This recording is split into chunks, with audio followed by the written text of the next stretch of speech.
Just as a disclaimer, we want you to know that some of the movies that we will be reviewing were shot in a different time and era where people of race and sex were not treated equally. We understand this and hope you do too. The movies or anything that happened on the sets are not the views of this podcast or what this show is intended to be all about. Exactly. And we want to give due diligence in presenting the movie and not the views of the cast or directors or anyone involved. But we also feel it's necessary to let the audience know some of the background information to get a feel for what was happening at the time of shooting the film. Again, we hope you understand that we do not agree with everything that went on, and we just want to give out the information. And with that being said, hope you enjoy the show.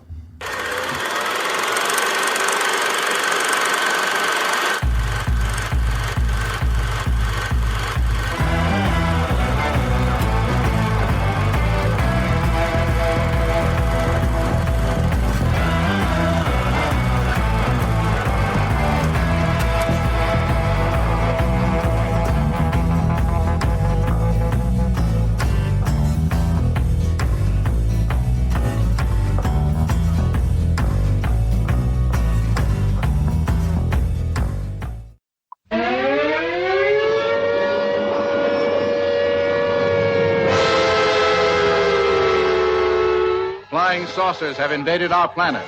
Washington, London, Paris, Moscow are key targets. The whole world is under attack. Can it survive?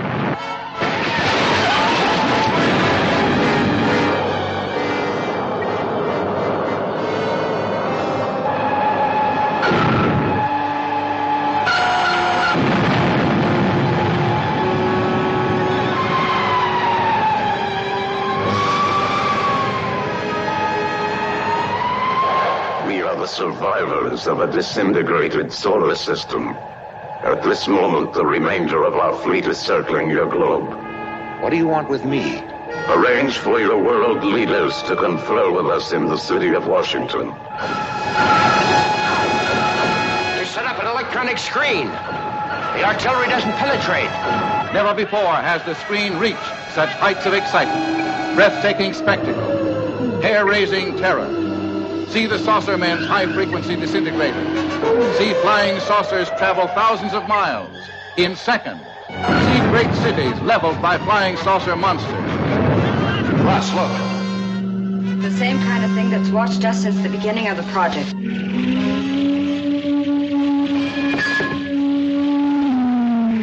People of Earth, attention. People of Earth, attention.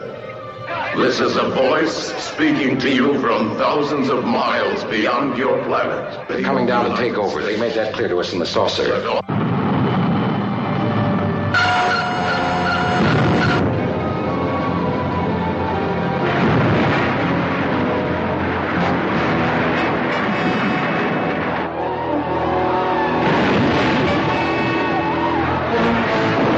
To the best of our knowledge, my wife and I are the only ones left alive.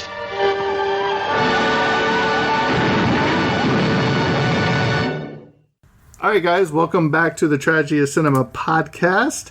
This is episode number 56, where we'll be talking about the great sci-fi movie Earth versus the Flying Saucers. I'm your host, Jimbo, and once again, I'm joined by my two stooges, Terence! And Kyle. We've done this many times. You've been a great addition to the team, can I just say? You've done outstanding work so far. It feels like I've been here so long, and yet it feels so new. Yeah, it's been a great asset to the team. So we're going to be talking about this sci-fi movie. It may not be for everybody, but I thoroughly enjoyed this movie. So, Terence, take it away. All right. Earth versus the Flying Saucers. Release date, July 1956. Its box office, what it made in the box office was $1.25 million, which equates to about $12 million today. Unfortunately, couldn't find the budget, so there's really nothing to compare to say if they made their money back or not. But I do know it was not in the top 20 of the box office. The box office back in 1956, the top five were, number one, The Ten Commandments, making $85K. We have two, Around the World in 80 Days, $42K. Three. Two of them? There's two different ones? Around the World in 80 Oh, Days. number 2. I thought Yeah, number 2. There was two. Around the world in 2 days. Wait a minute. Around the world in 160 days. Okay. Number 3 in the box office, we have Giant, which made $30K, and then we have number 4, The King and I, making $21K. So there's your top 4. Mm-hmm. Like I said, it didn't even make the top 20 for box office. So who knows if they made their money back or not. Sometimes the good movies don't make good money, you know? It's Cult like classic, Iron probably. Giant, things like classic movies. Exactly, Sometimes just exactly. not success, but they go in the long run.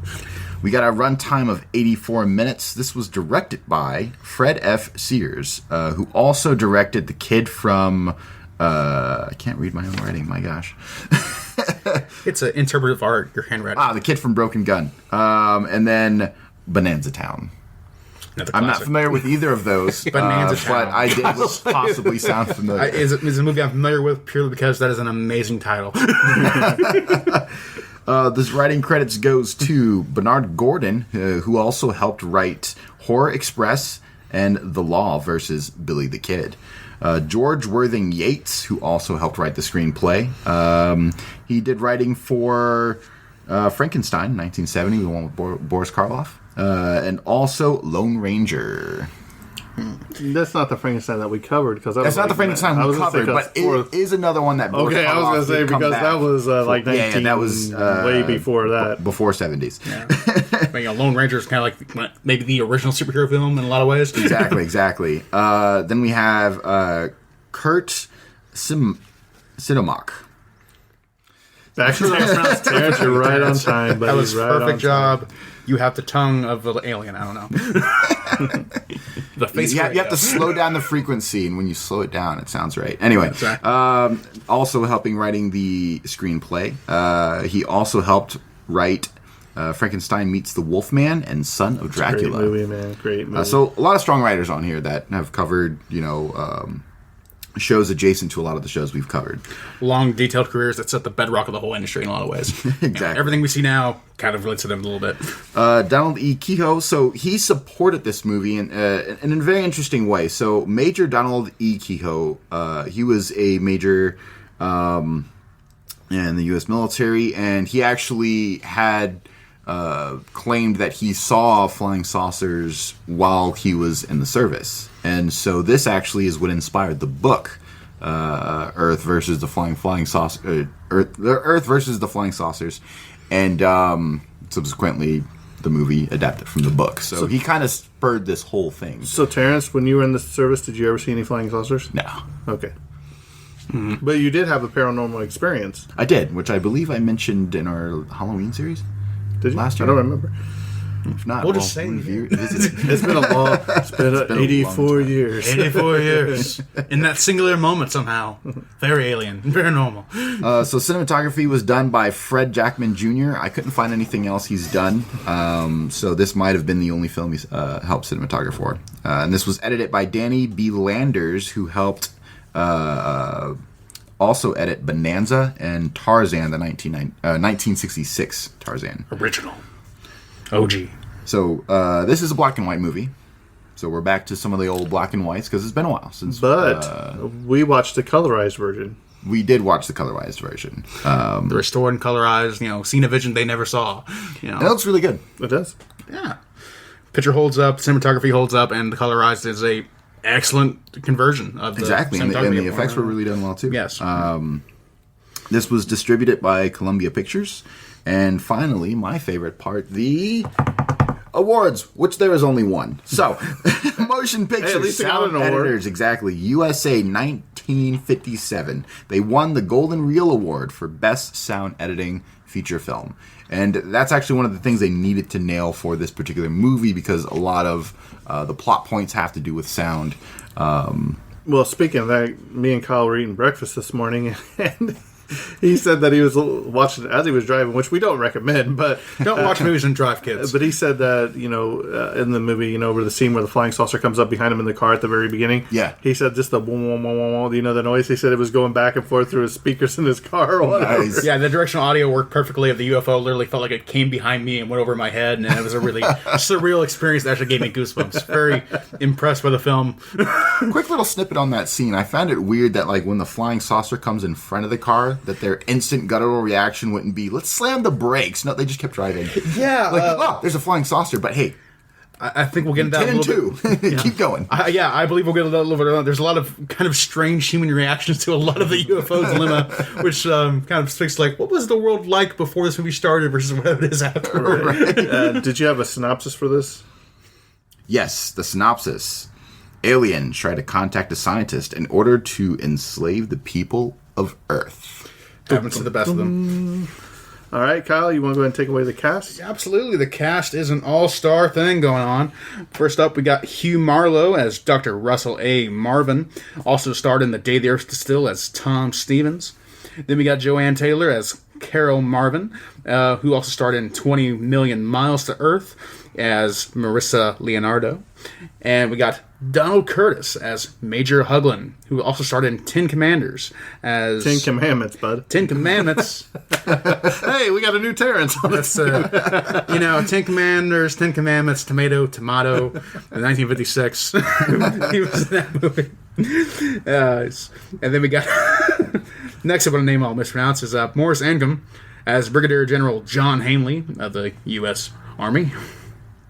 Next up, we got John Zaremba as Professor Cantor, who also happened to star in 20 Million Miles to Earth as a Dr. Judson. And then we got Thomas Brown Henry as Vice Admiral Enright, who also starred as Major General McIntosh in the 20 Million Miles to Earth. They got a lot of people from that movie. Yes, a lot of like kind of the reused cast. Definitely just like, who's our sci-fi group in the 1950s? We're going to grab bag of actors and just say like, hey, we got y'all. Right. From one side to another, like, another alien movie. But I wonder, is that because they were under contract? Remember how they used to contract people per... That's true. film I don't company. know if that movie was produced by Columbia Pictures, but if it was, that probably contractual duties. Mm-hmm. That's usually how it goes. You're kind of like, you're an actor, you're kind of like attached to that studio for however many decades or years. But sometimes they would loan you out to another studio, so they could get another actor or actress loaned to them from another studio too. Politics were back then, or even weirder now. That's how it goes. Next up, we got. But anyways, next back to the casting, we got Grandin Rhodes as General Edmonds. Larry J. Blake as the motorcycle policeman, Charles Evans as Dr. Alberts, Harry Lauder as Cutting Cantor's technician. Cutting Cantor's technician. That's a little correction there. We also got Paul Frees as the aliens. He's actually an uncredited voice actor for all the alien species that we talked to in the movie, and that's pretty cool. And finally, we got Ray Harryhausen I actually believe this is a fun fact. Ray Harryhausen stated in his biography that this is his least favorite of his films. Right. Ray Harryhausen, yeah. You remember Harryhausen? He did the claymation or produced the Clash of the Titans. Yeah. He did a lot of stuff. He was in Spies Like Us, I think it was, and Voyage of the Sinbad and the Voyage of the Seven Seas, and a lot of that claymation stuff. I wonder if he really actually just disliked this film, or he just hated working on it. That could be. Well, I mean, you compare it to all of his other films. You look at some of the bombastic things he's done in other films, and then you kind of compare it to this, which it didn't have that much claymation, and it was probably boring for him to do as far as like animate. Right, but this was also way before the other ones he did, so maybe he got better. His art got better as he went along. Yeah, it's one of those things where you look back and you hate the work you did. Yeah, that's true. Much like our podcast. I'm kidding. Our podcasts are great. Listen to them all. Download them too. By the way, Tyler, did you ever download a ball? He's like, no. I'm on it. I swear. I listen to this podcast too. Right? So let's go and talk about this movie a little bit without going scene by scene. Basically, Earth is launching, I guess, would you call them satellites? Rockets? They're like rockets. Observatory rockets, but they don't really send back much data because they don't send really back any data. Yeah, exactly. They're getting destroyed. That's why. Actually, I think I might pull back a little bit further, but they're having basically a news report at the very beginning of the film about how people are sighting UFOs basically across the world and getting to identify them. And then we go cut to the scene where we actually see Hugh Marlowe as Dr. Russell A. Marvin talking on his recording device that he is now sending unmanned drones, basically unmanned rockets, to record data of the space outside of Earth in space and the sun and its uninhibited radiation, all those kind of things, to try and get those kind of get that data he needs for space travel in the future. But he's running his stumbling blocks as we detail later in the film. He's not getting the data from the rockets as soon as he sends them off. Right, because they're getting destroyed, right? Yes, they're getting destroyed. They were being mistaken for weapons. And they're getting ready to launch the 12th one, I do believe, right? Is that right? It's the 11th. It's the 11th rocket they launched that day, where the general comes up, and then the 12th rocket the next day. Right. Yeah. So you see Marlowe, or not Marlowe. I said Marlowe that's driving the Marlowe, the woman's driving the car. Joanne's driving, and Marlowe is recording on his voice recording. The dictaphone massive, or whatever. Yeah, the pre-boom box of definitely just like this thing takes up his entire chest, and how does it even fit in a car? And he's recording on it on the road. Right. It's amazing that we can just pull up our phones that fit right in our pocket, and we can do the same thing. Exactly, at higher quality even. Right. Yeah. And this is where you see the great visual of the flying saucer coming behind them in the back glass of the car, and then it flies over the top of them in the front of them. You see them in the front, you know what I mean? And so they keep traveling. They get to the what do you call it? The lab, the observatory, whatever you want to call it. It's the Skyhook Operation Center, or whatever they call it, the Ford operating base of Skyhook operations. Right. And this is where her dad works, correct? Yeah. No, her dad is a general who is basically doing operations for the U.S. Army, and he visited there to tell them that he's found the remains of their last rocket. Oh, okay. Yeah. But he's there as just almost a consultation capacity of just happening. He happened to stumble by and actually, And does he say, "Oh, by the way, we got married"? Yeah. By the way, they happened to got married the night before, which doesn't really factor in the plot, but it is kind of a fun little note of just, the good part is the general, the woman's father is completely fine with it, even being told, "Oh, hey, awesome! Oh, you had a wedding. You didn't invite me or anything. Thanks." I'm happy for you too. He's being sarcastic the whole movie. We just don't realize it. So from here, we go to... back at the base, the general actually tries to stop the missile launch, but they can't because they would have to send it off. Yeah. And so against the general's objections, they do launch the rocket, and they have some limited radio contact for a while. But then that's when they head to their house to discuss the fact that all these rockets have gone missing, effectively. Yeah, and it's kind of ridiculous and funny to me to think of the idea that Dr. Russell Marvin could launch 10 rockets and lose contact with all of them, and he still gets approved to continue the operation. Oh, I know, right? How much money was wasted? I was just about to say that. Just millions of dollars. That's even said later in the film. That operation cost millions of dollars. Millions of taxpayer dollars. U.S. getting government blown assets. Up in space. And I'm all for mocking the government for wasting money, but that is a little much even for the U.S. government. It's gonna raise some eyebrows. Someone's getting tired. So go ahead, Kyle. You're doing a good job. I know you're the big sci-fi fan of this whole group. And I've probably watched it most recently out of all of us because I watched it on the way here to record this today. Well, Terence probably beat you. I watched it. You watched it moments ago. You still have watched it sooner than I have because I watched it super early this morning. Of a few hours. Yeah. It was the first one I watched. Of the three. But anyways, back to the plot. The general informs Dr. Russell Marvin that essentially he has found the remains of several of his rockets, I believe 6 of them, and he believes all the other 4 have been lost at sea. And after the general informs Dr. Marvin that he lost all these rockets, he then gets information from a telegram that he has lost contact with the 11th rocket too. And he is greatly confused by this because that's obviously not supposed to happen. These are observatory drones basically meant to stay in the atmosphere for a very long time, and they're just losing contact immediately. So they go outside and have the dinner for the night and continue discussing how they're utterly confused.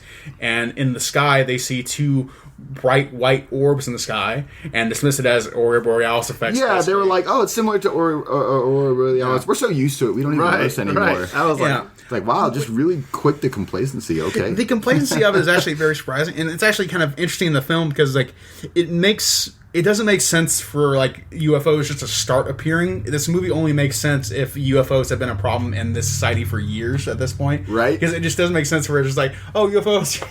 It just happened, but we can totally explain this. Yeah, we can totally explain this and dismiss it in general. But in general, it makes more sense of the whole world's been doing UFO sightings for at least the past few months to this point. Then it makes a little more sense. When did Roswell happen? Do we know? Do you remember? Roswell, New Mexico. Is it 40? I believe that was 51. If not, so this was pretty shortly before this film came out, then, right? Yeah. So there, society has familiarity with the the whole incident of Roswell, Mexico, and stuff like that. I would imagine this movie was trying to capitalize on it. Right. Kind of like, there's the whole zeitgeist of zombies we had, not so long ago. Yeah. And then it's the same with UFOs. Yeah. After Roswell, there was a huge zeitgeist of just sort of sci-fi and like UFOs and stuff. Speaking of which, I did want to mention, I feel like the UFO in this is, or just kind of UFOs in general during this sort of sci-fi time period, were some of the most uninspired designs, because it was literally just a flying saucer. Right. And then you really don't see sort of those really cool aspects of designs till later. I mean, there are other older sci-fi films that have cool ship designs, but 9 times out of 10, they're just like, okay, here's a saucer. And Yeah. it just feels very But granted, they were the first ones to do it in the first place, so they set the kind of the expectations of flying saucers.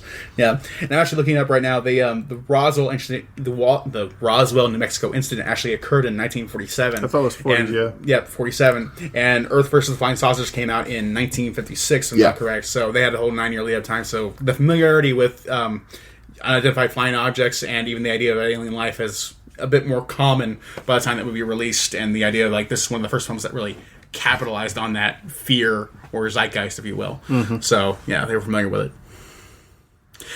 And so, anyways, they disregarded these giant white orbs in the sky as just like aurora borealis effects or static electricity in the air that causes these white orbs.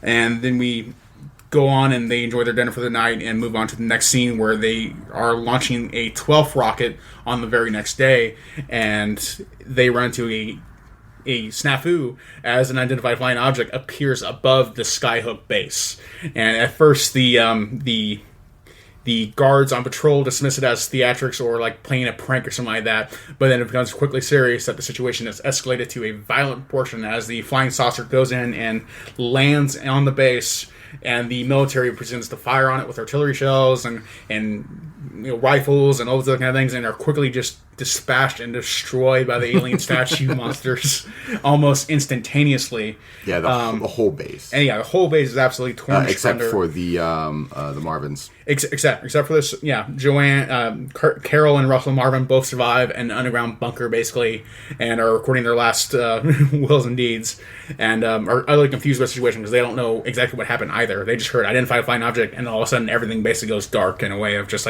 the world was, for all they know, the whole world is destroyed right then. So Russell and Carol Marvin are both locked under the bunker, hoping to be rescued. Unclear of what will happen in the future, and the generators and Russell is recording basically, essentially almost a last will and testament, even if he doesn't know it. That this is the data that we found right before upfill. This unidentified flying object came into our airspace and destroyed our base, and that's just him signing off. And as he does that, the generators in the underground bunker fail, and the tape recording slows down. And when the tape recording slows down, it reveals that they had accidentally recorded the first UFO appearance when they were driving the car, and that reveals that it's slowed down and actually had a recorded message inside of it that later tells him that the aliens had planned to meet with him personally at the UFO base the day that he was attacked. Which I think is highlighted when the aliens and the flying saucer are talking to the Major. Yes. But let's discuss how they talk to him. Yes. Yeah. Because I thought that was really cool how they did that too. The white orb of translating device and Right. basically speaking directly to the minds of each other. Mm-hmm. And very interesting effects overall. And interesting scientific ideas that don't get explored well enough today, I don't think, of how aliens would try to contact humanity and vice versa. I like the fact that they, just did a little extra to explain how we're communicating, because there's too many times in sci-fi where there's communication going on, between completely different alien species and us, and we're just like, how is this happening? Yeah. And it's not explained. And the ever. best films are the ones that actually do a great job of addressing that specifically. I think movies like Arrival, where they had the whole deal of going through sign language and other kind of factors trying to establish communication, really good movie. Makes it a great movie in that kind of case. So whereas more films that just kind of dismissively say they have universal translators or any other kind of convenient scientific nonsense, kind of lose a little bit of the science fiction edge to them a little bit, because it's too easy. in another way of saying.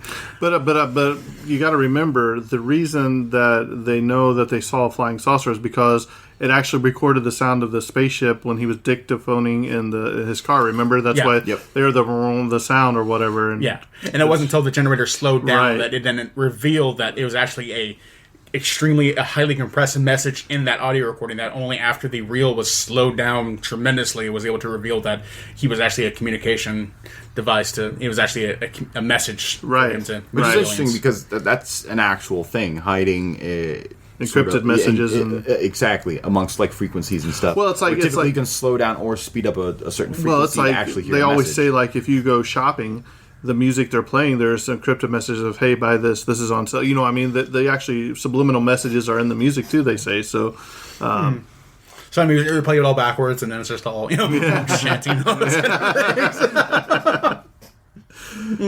So I thought that was a cool scene though when the was it the major where they show his brain. Remember where they're his brain glows up. I thought that was really cool too. Yeah, and the general was actually the other unofficial survivor of the attack, but they don't know that yet because he was abducted by the aliens. Hey, can I just say I love the alien's voice in this? You know, That's great. And truly is incredible. Yeah, especially in the recording devices Right. of having that. Just it was like it's clear that aliens are struggling to communicate on this primitive idea of communication. Basically, that. Well, I think their whole sort of perception of Earth, they sort of underestimated. They overestimated how Earth was in general because they thought the satellites were like an Earth defense system, and they're like, no, that's not. And then like their actual weapons, they're like, oh yeah, no, they call it primitive and all this other stuff. So like they're definitely looking on a high horse as they're talking. But I really what I really liked and I remember is they're like, why don't you just, because when they take Marlo and what's her name, the lady's name, Carol in the movie, when they take them to the spaceship or whatever, remember, and they're like, well, this is only happening in between seconds, and they're like, well, why don't you just take Earth by force? You know what I mean? I thought that was really interesting. They're like, that's not how we do it. You know what I mean? I was like, That was basically, another interesting thing I think they addressed, which,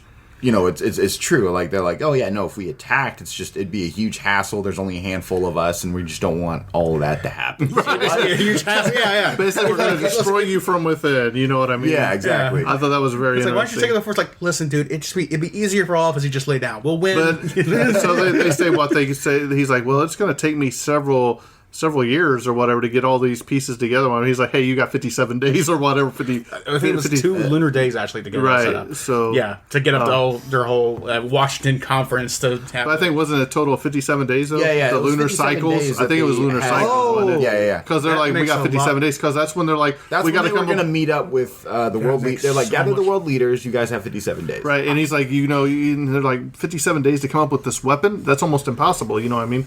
So That is hilarious. When I heard lunar cycles, I didn't think of the actual span of the moon. right. I just thought like 3 days.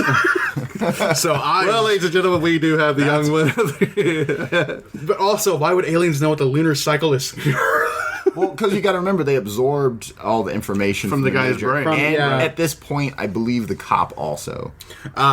So they have 2 people that they've sort of pulled information from. So they have a good chunk of they have things to the base their stuff basics, off of. the basics of life, the facts of life. Which is interesting because, like, all of this information, especially in the beginning when they're showcasing, like, their knowledge of Earth, which is just from the Major, which means the Major was a very, very knowledgeable person. Well, he's probably got all this top secret information too, which is what I thought was interesting that they chose him too, because here's a guy that's probably got a higher command and he's got access to more top secret information for the government too, which I thought, hey, if you're going to go steal information, you might as well take somebody that has the knowledge of it all. You know what I mean? It's like, imagine if he wasn't a guy who watched sports, though, and they asked the question, who was the winner of the World Series? They did. They said. Remember they asked him. They did. Yeah, I'm saying who's won imagine if the World Major, Series? the And they're Major like New York didn't Yankees. know who won the World They the didn't ask series. any questions or make any knowledge that I felt like would have been outside of what the general would have known. Yeah, exactly. For his era and his time, actually, like everything that the aliens know from him makes sense for the general to actually know. Oh, yeah, himself. for sure. So Right. that's a very good attention to detail they had for him.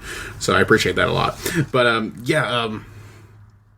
basically when they get destroyed from that, we advance a little further in the plot. Right. But going back further, they eventually the American government digs out both the doctors and Dr. Russell Marvin and Carol Marvin, and then basically interrogate them based on, like, hey, what in the world happened? Because we don't understand. We just saw, like, this entire base got destroyed. People were talking about UFOs. And Dr. Marvin explains that, like, he understands that he needed to make contact with him. And that... Sorry about the blank space right there. It looked like he was really struggling there for a second. Really struggling. What are the words again? You have to slow down the Kyle podcast, just went through a lunar cycle. You'll see all of Exactly. You'll hear all of what he said. My brain activated this lunar cycle and stopped. 3 seconds. But anyways, the doctor asserts that the only way to hopefully reach some kind of peace would be for him to contact them directly and actually set up that meeting that he didn't know he needed in the first place. So he requests a radio be brought to his room that he's staying in and tries to contact the aliens again, and the aliens immediately basically respond and say, hey, listen, you need to get here tomorrow at this random beach. And the government tries to stop him, but basically he fights his way through it and runs away with his wife and himself. And the cops chase after him, and another military advisor comes after him. And 4 people end up getting to the point where they get to the flying saucer, and the aliens demand, like, no, all of you come in here or you die. Right. So, like, right?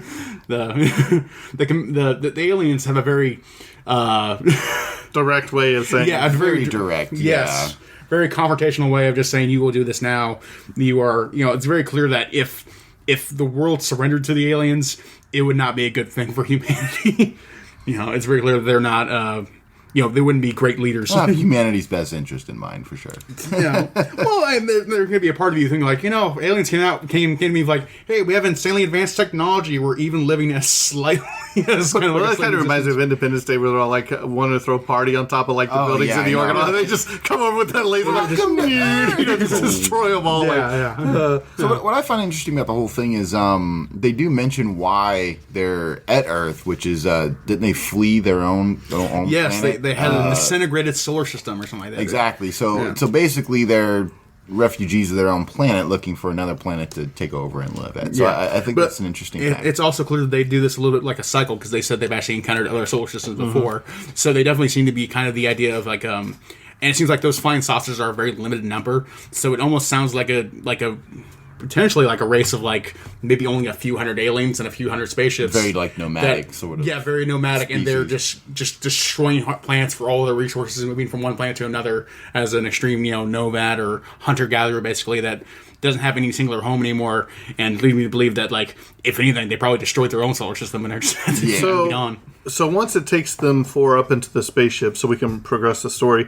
The general's up there, and they're like, "Are you going to release him?" They said, "Well, we're not going to release him until after you give us what we want, right? Is that right? Or he's going to die. Basically, if you don't bring him back within the 57 days or 54 days, whatever it was, then he's going to die."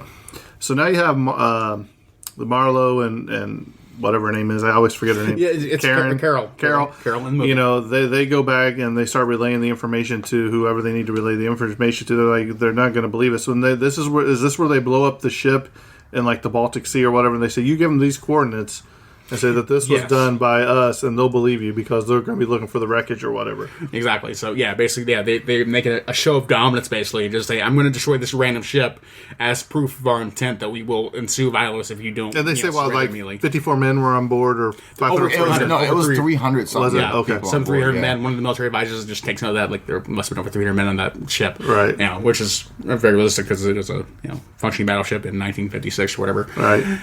And so, it's very much showing that these aliens are not messing around to any degree. There's no idea of actual getting peace. There is just surrender, and that is your only option. And if you don't surrender, it would just be worse off for you. That's their only offer. Right. That's their only so Marlowe and Carol go to relay this information to whoever they need to relay it to. Yes. And the race to make the weapon. Right. So how did they come up?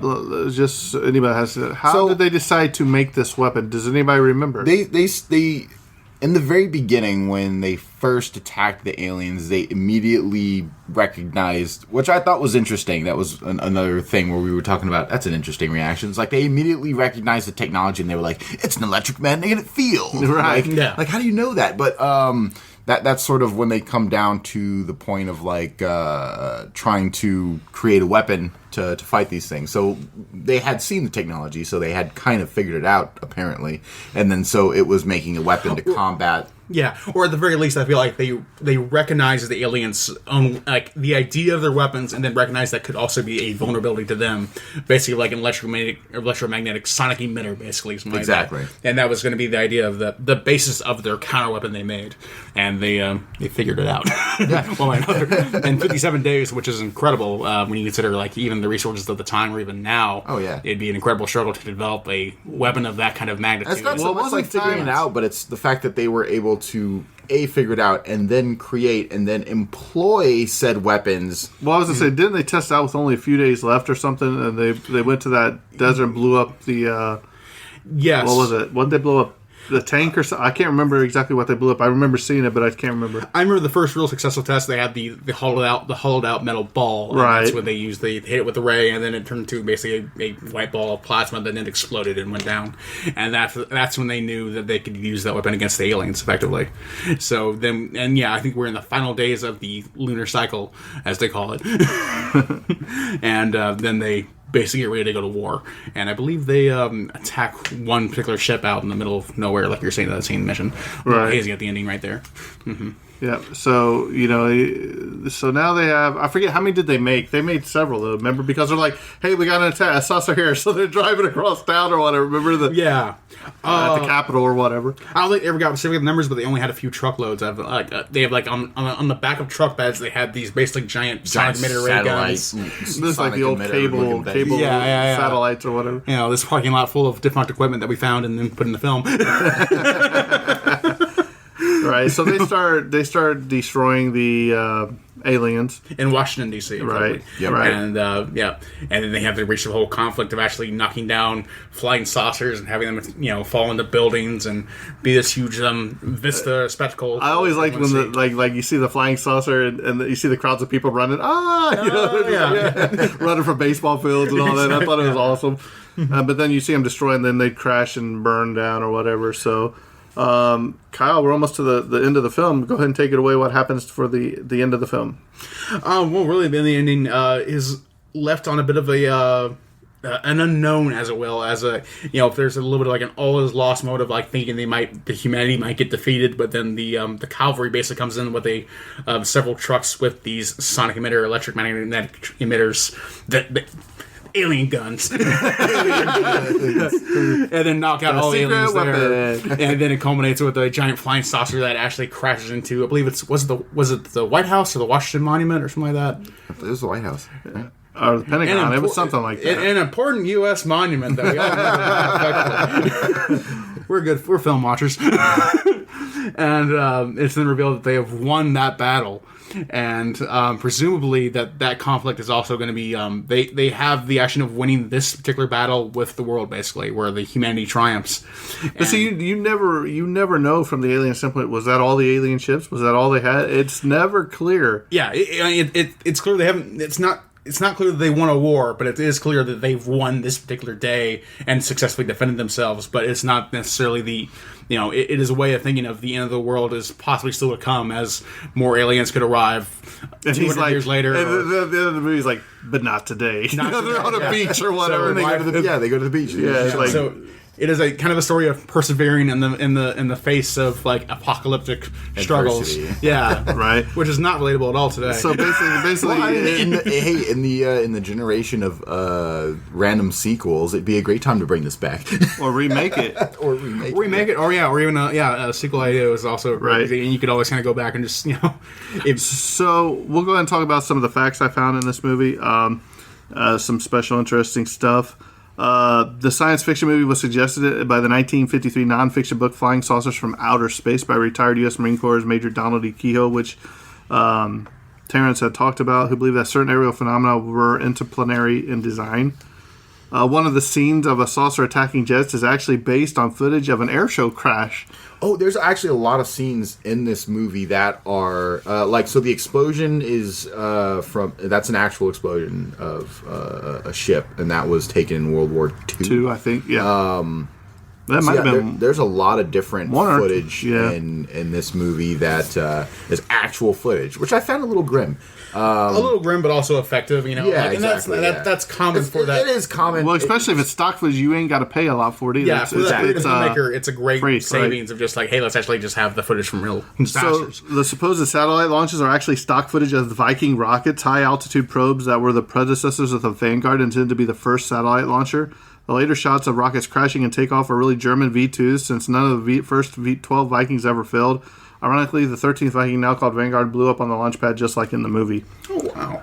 The scene of a destroyer blowing up is actually stock footage of sinking of HMS Barnham, which occurred on November 25th, 1941. To not upset the British public, the Royal Navy decided to withhold an announcement until later. However, in late November 1941, a Scottish medium, Helen Duncan, who had heard of the sinking through a friend, disclosed the sinking during a seance. She was eventually tried under the British Witchcraft Act, the last person before it was repealed. Columbia's publicity department created publicity stills using the cut and paste techniques. The resulting stills of the flying saucers were vastly inferior to the special effects of the film itself. In fact, one of the more infamous stills shows Hugh Marlowe and Joan Taylor standing on top of the water in the middle of the Potomac River.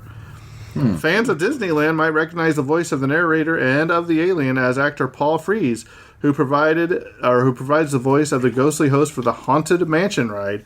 Frees also was voiced for many cartoon characters for Disney, as well as for the Rocky and Bullwinkle show in 1959. A legend in the field. Oh yeah. Right? Bernard Gordon was one of the screenwriters, but was originally credited as Raymond T. Marcus because of the Hollywood blacklist.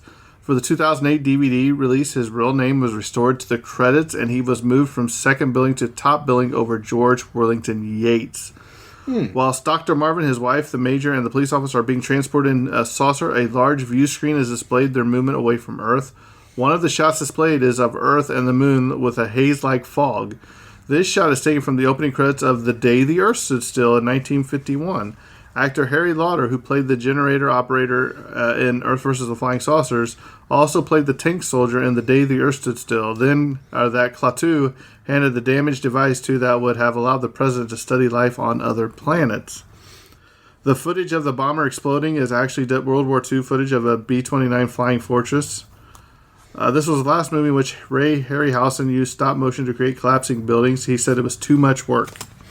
The saucer shooting down a plane, real footage from an airship crash, was also used in closing credits of the movie Fury in 2014 under the billing of director of photography Roman Vaslanov. Tim Burton, a huge Ray Harryhausen fan, recreated the destruction of Washington as a tribute in his movie Mars Attacks in 1996. That was a great movie, by the way. One of the buildings struck by crashing flying saucers is Union Station, Washington's main train station. This may have inspired by a 1953 accident when a runaway passenger train smashed into the station concourse. Dr. Marvin, once the biggest generator Schenectady has. General Electric built its generators in Schenectady. The car that Dr. Marvin and his wife drive is 1955 Mercury.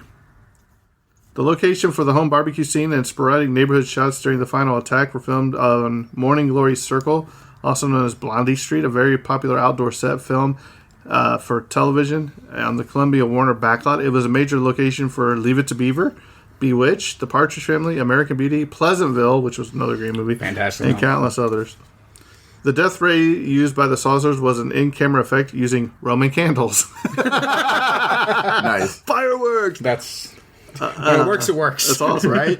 Parts of the Hyperion treatment plant, later named the Hyperion Water Reclamation Plant, adjacent to Dockweiler State Beach in Los Angeles, were used as the movie's headquarters. It was the sound of the sewage disposal plant's disintegration tanks that was used as the sound of the alien craft. 3 aluminum flying saucer models and one made from wood were actually made by Ray Harryhausen's father. Oh, that's pretty cool. Yeah, several actors in this movie appeared in other Schneider Harryhausen films. Joan Taylor is a secretary and almost a doctor in 20 Million Miles to Earth. That probably got to see that one. That's got a lot of people in this. Yeah, we've seen a lot of the crossovers from that. A lot of movie to this overlap one. of actors and for talent. sure. Yeah, for sure. John Zarembia is a scientist in both films. Thomas Brown Henry plays a general in both, and Donald Crust plays a scientist in It Came From Beneath the Sea in 1955 and A Military Man Here. Unusual for a 50s sci-fi movie, the saucers make their first appearance at the very beginning of the movie, menacing several commercial military planes. They appear during the narration and before the credits. The flying saucers were suspended on piano wires, practically invisible except against a background of clouds.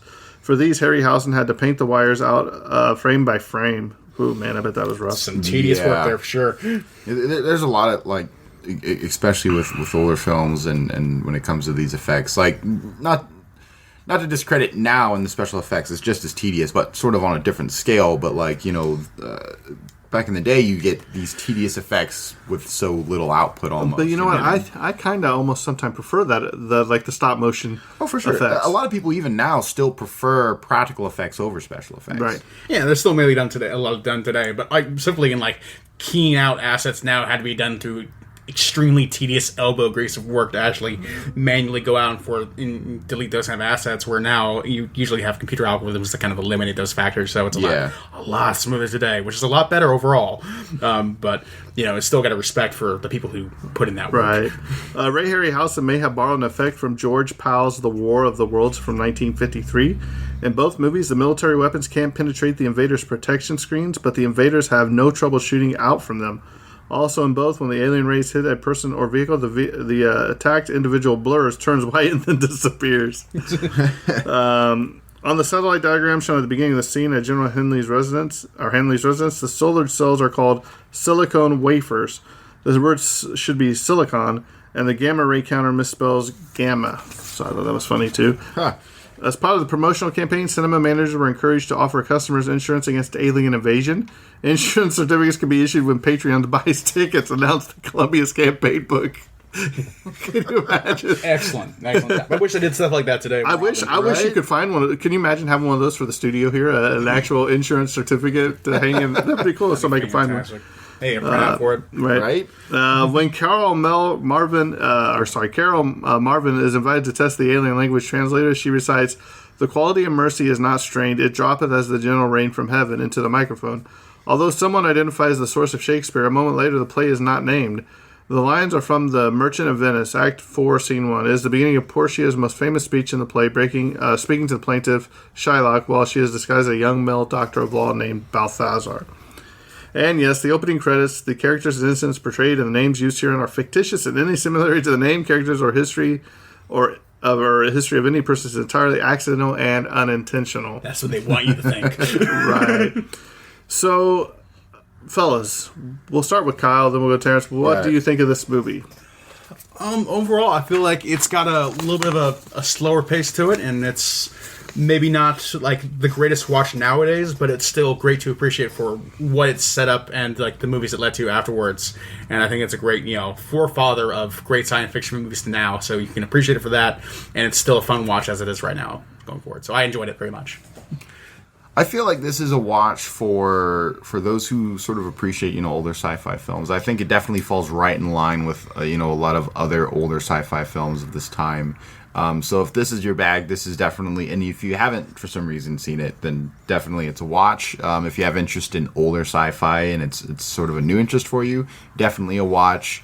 I feel it could be a bit harder for someone who's not particularly excited about sci-fi, especially because this one is slower paced. I mean, maybe some people are not excited about sci-fi, but they like the action that comes with it. This probably isn't the movie, because besides for like some the time in the beginning when they first encounter the aliens and like the end, and then maybe some scenes in between, there's not too much action in this particular film. But I enjoyed it. I do like older sci-fi films. It is slower paced, and there was a couple times where it had trouble keeping my attention, but overall I enjoyed the movie. Right. And I would have liked to seen it in black and white. We watched the colorized version that I have.